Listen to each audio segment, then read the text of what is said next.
आज धीरे धीरे समय हुआ मेरे भगवत प्रेमियों। उसी समय जब कन्हैया चले हैं, बलराम ने कही कहाँ, सो कन्हैया नीचे गर्दन कर गए, बोले नहीं कहाँ जा रहे, कुछ नहीं कहा, शर्म के मारे बोले ही नहीं। हाँ तो इशारा कर दिया वहीं जा रहे हैं, कहा वही।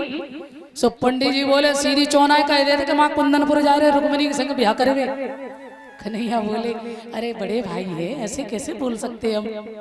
बलराम जी समझ गए, अच्छा इसका मतलब मेरा कन्हैया बड़ा हो गया है। अरे मेरा कृष्ण किसी राजकुमार से कम थोड़ी है, अवश्य जाना चाहिए। और सेनापति को इशारा किया और कहा सुनो मेरी कन्हैया की कोई असुविधा नहीं होनी चाहिए, जाओ भगवान की देख रेख में रहना सब लोग, कोई दिक्कत नहीं आनी चाहिए मेरे कृष्ण को। भैया रथ में भेजा, पंडित जी साथ, सेनापति साथ, और कुंदनपुर जाएगा रथ उतारो। सो चारों तरफ फौज लगी। भगवान ने कही जे सबको है, बोले शिशुपाल और दंत वक्र की फौज है। अच्छा तो हम अकेले क्या करेंगे, बोले कछु करो श्याम, तुम एक काम करो, अच्छा तुम यहीं रुको और मैं रुक्मिणी को पूजा के बहाने मंदिर में भेज रहे, फिर तुम यहीं से ले जाना। कन्हैया बोले हाँ पंडित जी इतनी मदद करो तो ठीक है।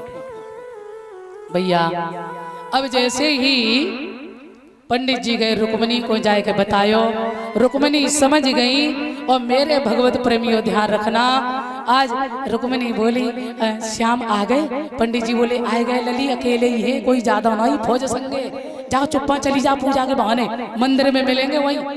रुक्मिणी बोली हाँ अब तो हम चले जाएंगे। अच्छा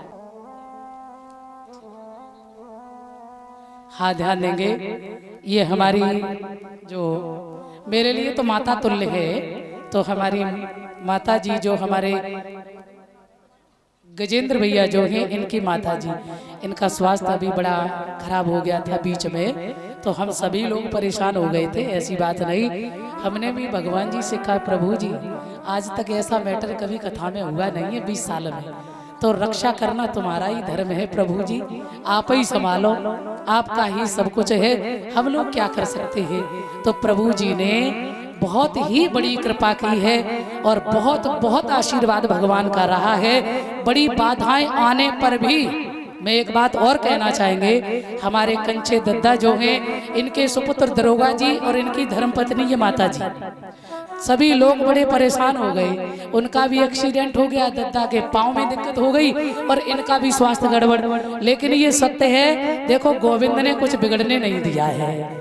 तो मैं तो कहेंगे भगवान को आप यदि पीछे नहीं हटे तो भगवान ने आप आज आपकी लाज रखी है। और मैं सदा यही कहना चाहेंगे कि आप अपने फर्ज को निभाते जाइए, भरोसा रखिए, विश्वास रखिए। और मैं कहते हैं भगवान कभी आपके साथ गलत कर ही नहीं सकता है। एक बार सब लोग भगवान के लिए जोरदार ताली, क्योंकि वो हरि मेरा बहुत अच्छा है। बोल साईं नर्मदेश्वर भगवान की, परम पूज्य सदगुरु कुंवर श्री रविराधे जी महाराज की बहुत बहुत सबको बधाई। और मेरे प्रभु को, मैं बच्चे हैं उनके मैं धन्यवाद क्या करेंगे उन्हें, बस मेरे प्रभु ऐसे ही सबको स्वस्थ रखे और सब पर कृपा रखे। आ जाइए श्री सुखदेव जी सावधान करते हैं राजन।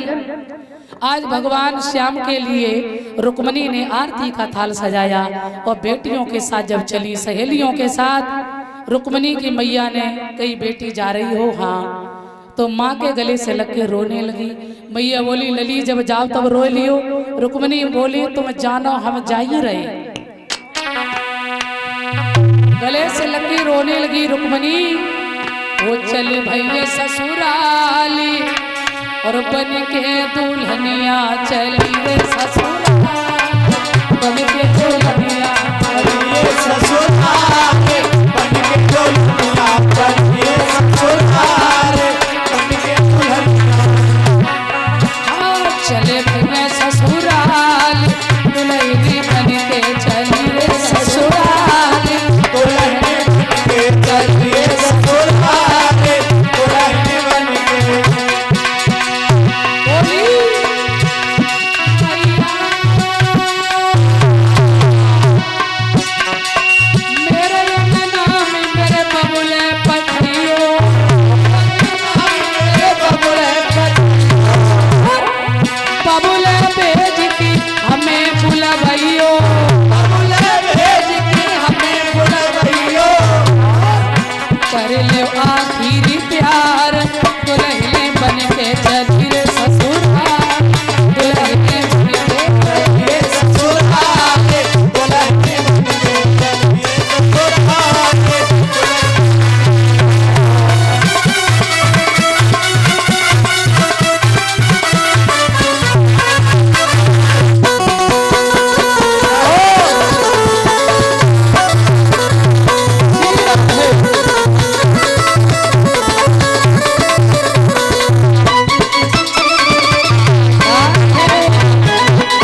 मेरे सज्जनों रुक्मणी बोली मैया तुम जानो हम आज ही जा रहे। अब मैया के गले से लग के रो रही। मैया ने कही 4-6 बिटरियन थे जा पूजा करा के वापस लेके आओ। रुक्मणी चली मंदिर में जब पहुंची है और मैया के सामने माँ की पूजा करी और प्रतीक्षा कर रही है कि भगवान कहाँ है, मेरे प्रभु कहाँ हैं। और इधर 10,000 सैनिक लगे। भगवान कन्हैया 10,000 सैनिकों के अंदर प्रवेश कर रहे हैं। एक सैनिक बोला है कौन हो तुम, कहाँ जा रहे हैं? तो भगवान कन्हैया मुस्कुराए और मुस्कुराने में ऐसे मोती जैसे दांत चमके भगवान के, ऐसा लगा जैसे करंट लगा हो और हंसी में ही सम्मोहित हो गए। हाँ, सब भगवान की छवि देख रहे हैं बंधुओं। और भगवान अंदर घुसते जा रहे हैं। एक बोला अरे वाह क्या पीला पीतांबर सुशोभित हो रहा है गले में। एक बोला ये छोड़ गले में बैजंती माला देख कितनी सुंदर है। एक बोला ये छोड़ कमर में फेंटा देख कितना सुंदर है।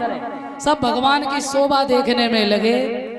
भगवान मंदिर में गए। रुक्मणी ने मैया के सामने भगवान को वरमाला पहनाई और रुक्मणी को लेकर के भगवान चले। और मेरे सज्जनों सैनिक कह रहे हैं आहा चाल कितनी सुंदर है, क्या चलता है उन्मत्त हाथी की तरह। हाँ, एक बोला जोड़ी बहुत सुंदर है, क्या मस्त जोड़ी। और उन्हें ना होश का हेरो और कन्हैया लेके गए रथ में बिठाया और आगे बढ़े। और एक सैनिक बोला क्या ये बात करने में लगे रहे रुक्मणी कहाँ है? बोले मुझे क्या पता कहाँ है, मंदिर में होगी पूजा कर रही होगी। सो एक ने जाकर के देखा रुक्मणी अंदर है ही नहीं। अरे रुक्मणी कहाँ है? बोले मुझे क्या पता कहाँ है। अरे भैया रुक्मणी कहाँ है? बोले मुझे क्या पता कहाँ है। चारों तरफ हल्ला मच गए और ले गए और ले गए और ले गए। और जैसे ही रुक्म को खबर की रुक्म भी दौड़ करके आए और इधर भगवान श्याम रथ में रुक्मणी को बिठाए। मेरे बंधुओं ध्यान रहे।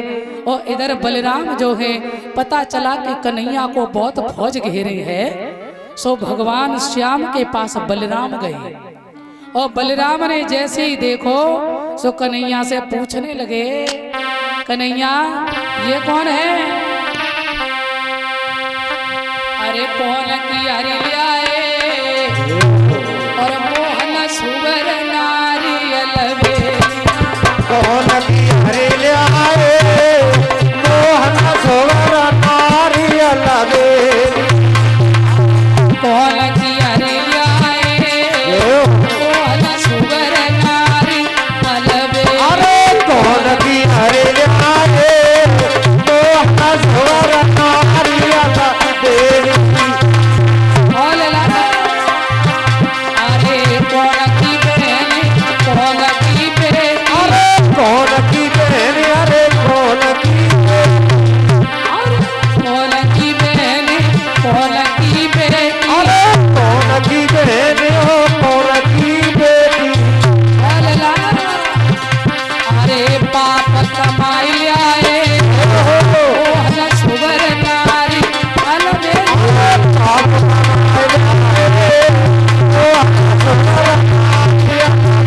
श्री हरि भाषत कली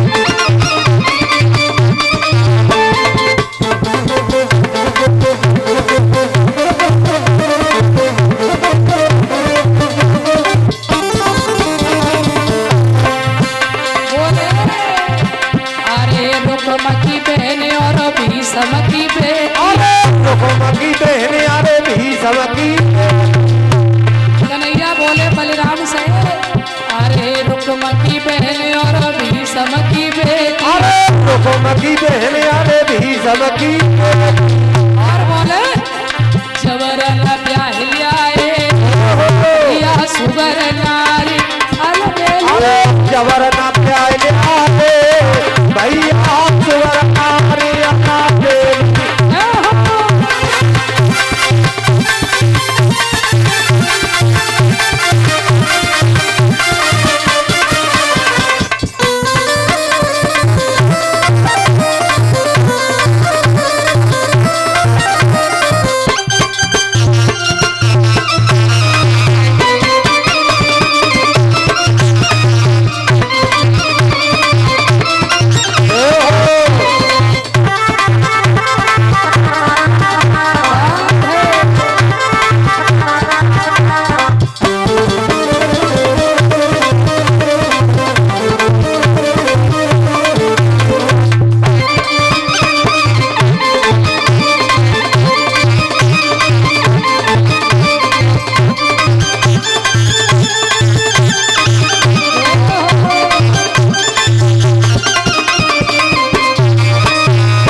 ऐसे रहे।